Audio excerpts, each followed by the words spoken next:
In a normal court of law, things this nerdy and pedantic would never be covered.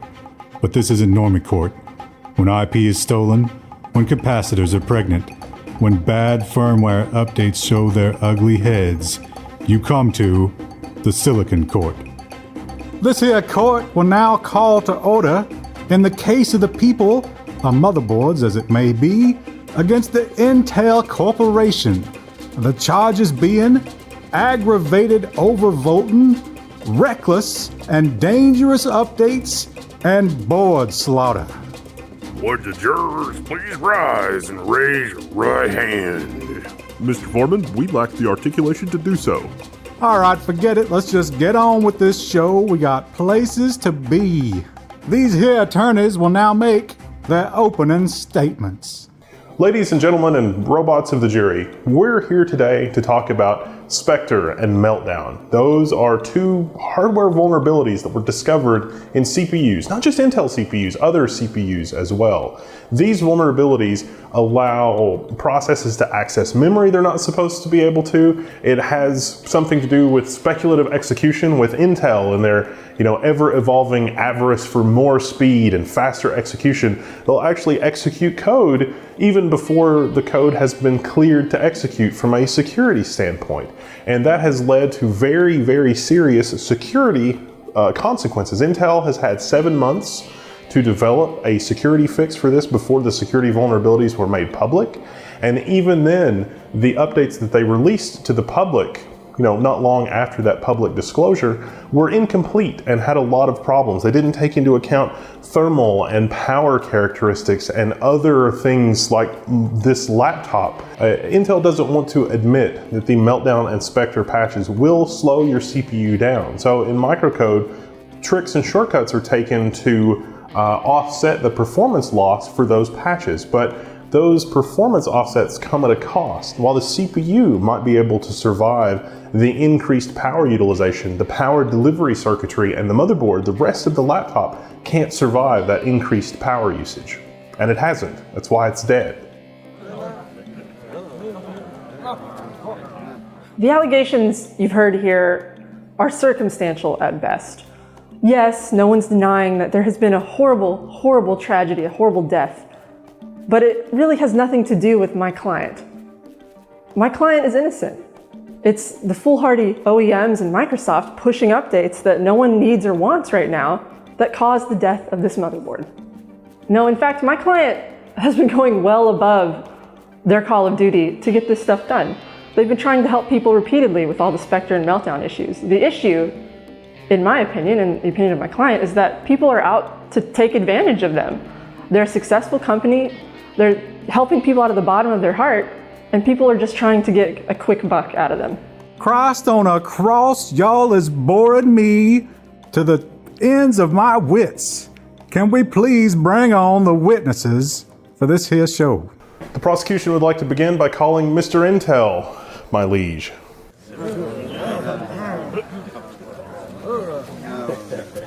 Settle down, quiet in a courtroom, settle down. Mr. Intel, how do you feel about the scores of computers, the Core 2 Duo and other CPUs that are not that old, that are not going to receive any security updates for Meltdown and Spectre? Yeah, there's no profit in fixing PCs that old. Our commitment has always been to speed, baby. Speed and performance. And machines that old, they ain't got what it takes for that. They need to be replaced anyway. We're fixing a lot of warranty CPUs as it is, and there ain't nothing we can do for machines that old. Nothing you can do, or nothing you will do? Thanks to these so-called researchers, it's all we can do to keep our system secure. You understand how hard we're working? We just don't have the resources to try and find a software fix for systems that old. Well, have you tried to update those older CPUs? We had a plan. We planned all along for those old CPUs, but it's these leaks, man. These leaks destroyed our whole plan.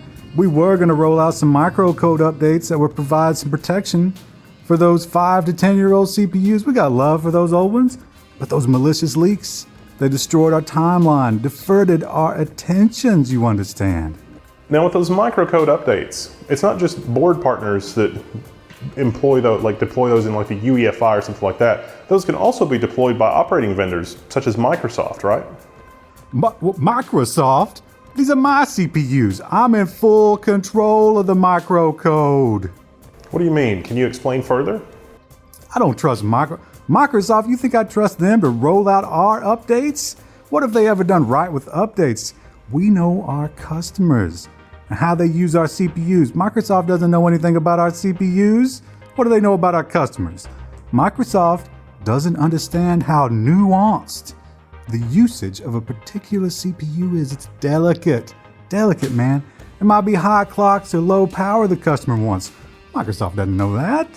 So you are saying that microcode updates may change how the CPU draws power, uses resources from the motherboard?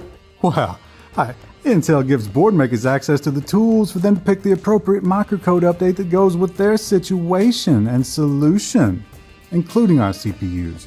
Of course, we can change the power. We can do whatever we want. We can change the characteristics with our microcode, but we work with our customers so they can be sure the updates fit how they use our CPUs and their product.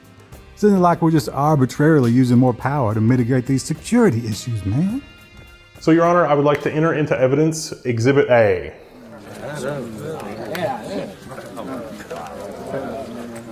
Here he is. He died in the line of duty. Look at this. The MOSFETs in the VRM area are completely blown. There was a strange smell just before it died. Do you know when it died? Just after it received the Windows update for Meltdown and Spectre. This thing was running insanely hot at the time. Super hot, and then it just died. Had you ever met this laptop before, Mr. Intel? Is that something that you've seen before? Sir, Intel is in every laptop that matters. Do you expect me to remember this particular one? Is it true that there are documented cases with servers and desktops and other machines of blue screens and crashes that are related to these microcode updates that have been pushed out to these machines? What, documented by who? The conspirators? The researchers, the so-called researchers who are out to destroy my name, my company, in their quest for my blood? Yeah, Microsoft botched a microcode update in their quest to be a white knight in this situation. Those crashes are on them, not us. And didn't you tell me earlier that those updates could be pushed out by Microsoft? Well, that seems to be in conflict with what you said about the Panasonic. I mean, are OEMs going to push out the microcode, or is Microsoft going to push out the microcode updates? Microsoft tried, and Microsoft failed. They caused more problems with their ham-fisted solution, as usual. So, I'm starting to get the picture, but you're going to have to help me a little bit more, Mr. Intel, because this, he reported shorter battery life. And if he reported shorter battery life, where was that excess energy going? I mean, the battery didn't get dramatically worse after the software update. The energy in the battery had to go somewhere. Surely it could have gone to the erroneous code from the microcode update, from the Spectre and Meltdown patches running on this machine, producing excess heat. I mean, the decrease in battery life and the increase in heat would seem to go together. And the increase in heat and decrease in battery life coincided with the microcode update. So what happened? Hey man, battery life fades. That is a fact of battery life. That's reality. Run hot, that's what old laptops do. Who can tell about old laptops? This thing was probably in a house full of cats, man. Do you even know when he died? January 2018. Does that ring a bell, Mr. Intel? Oh, you expect me to remember dates? I got 5 people I hire to remember my dates. I put my toes in the Aruban sands every winter, man. You can't expect me to tell you a date.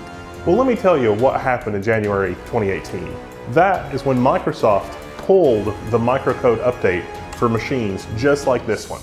That was the beginning of the blue screens and the crashes and a whole series of updates for Meltdown and Spectre. Not just one, but dozens of updates for Meltdown and Spectre. And ultimately, the death of this laptop. Objection, Your Grace. I'm sorry. I'm sorry, Liege Exalted One, Majesty, person.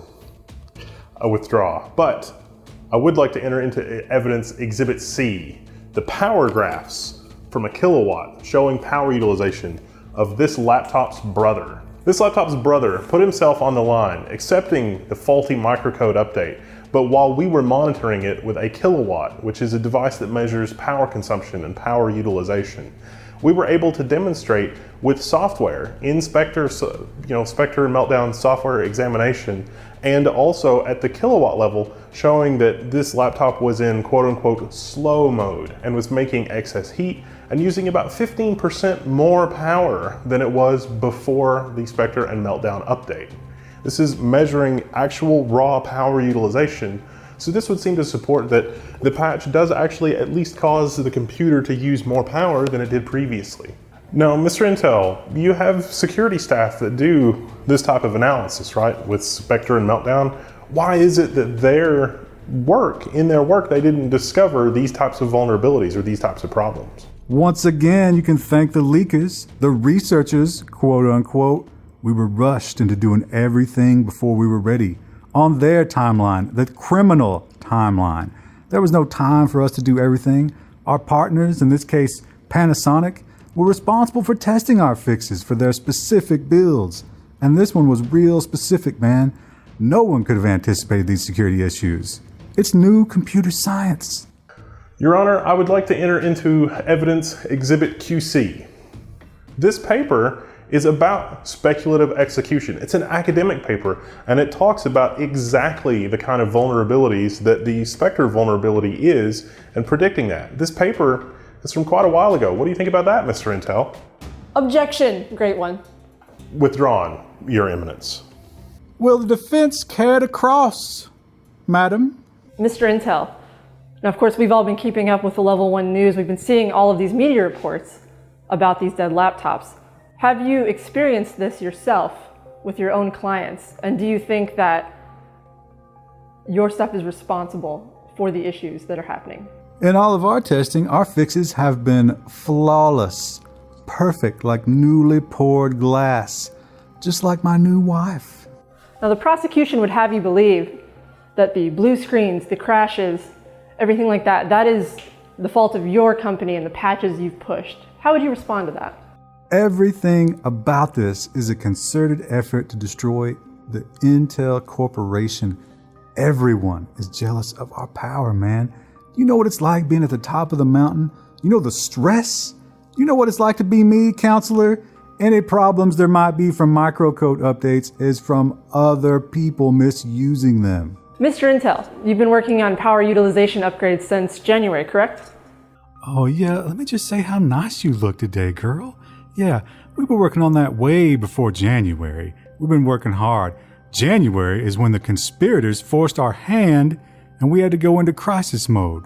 So yeah, you can say we've been working on that, but we could have been working on it a lot more if it wasn't for the no-good researchers, as they're called. Now, Mr. Intel, how many people would you say that you've served over the years? How many clients do you have? Well, everybody who is anybody has an Intel CPU. If you matter, you are on Team Blue, baby. So what you could say billions easily. That seems reasonable. Now, Mr. Intel, you have so many clients. Do you think it's reasonable that you would know every possible use case of every possible client? Intel supports every flavor under the rainbow. There is no limit to what our CPUs can do, so no, I'm sorry, I could not answer that. We do not discriminate. We take all kinds and we serve them indiscriminately. Mr. Intel, you're telling us you have a lot of clients, that you can't be held responsible. Do you think it's at all possible that you should be held responsible for the death of this laptop? If Intel is guilty of anything, it is pushing the performance envelope. We do as much as we can to move the industry forward. Now that laptop, as good a laptop as he was old. He lived a good life. He had a beautiful family, but his time came. Sometimes you don't come back from the big hunt, and there's a glory in that. That's the circle of life. In your opinion, what was the cause of the laptop's death? I'm not going to sully the memory of this beautiful laptop by speculating. I am a fabricator, not a technician. it's not my place, but if you must have an answer, as I posited earlier, I assume that cat hair may have heavily factored into this. A clogged intake is eventual death for any laptop. I've seen it a million times. Do you think there's anything that you or the rest of the company could have done to prevent the death of this laptop? Girl, it is not our job to be the keeper of these laptops. You know, we make a part. We sell that part, and it's up to the builders to take care of the updates and maintain the health, and we can't be responsible for that. No. So I say absolutely not. As sad as it is, we have nothing to do with the death of this laptop. Now, the prosecution would have you believe that the blue screens, the crashes, everything like that, that is the fault of your company and the patches you've pushed. How would you respond to that? Of course, we've seen dead hardware, dead laptops, dead motherboards. You name it, things die. It's the circle of life. Once again, old growth blocks green shoots. And that's why nature and silicon and everything else dies and is born anew. But there is no blame on Intel for any of this. This is God's will. So we've heard from Intel about Meltdown and Spectre. Could have been avoided, and it's flaws in the silicon. It is a manufacturing defect. This is a design flaw. It is a design defect. No matter how you want to think about it, no matter how you want to argue about it, ultimately the Spectre and Meltdown flaws are responsible for the death of at least one laptop. And for the future, for all of our sakes, for the family, for everybody that continues on, everybody that continues living, things like black box microcode and the murders and all, we have to put a stop to all of this. And the way that we put a stop to all of this is right here, right now, holding Intel responsible for the death of this laptop. And then we can begin to heal. Then we can begin to understand the circumstances that led to the death of this laptop and get some closure for the laptop's family. The Intel Corporation gains absolutely nothing from the deaths of laptops, motherboards, and other PC parts. Their job has always been to maintain the health and safety of every PC part. To reward any claims to the contrary hurts the computing industry as a whole. Is this a case of opportunistic litigation or cold-booted murder? Let us know in the comments below, and whether or not we should waste our time with more of this nonsense in the future on Silicon Court.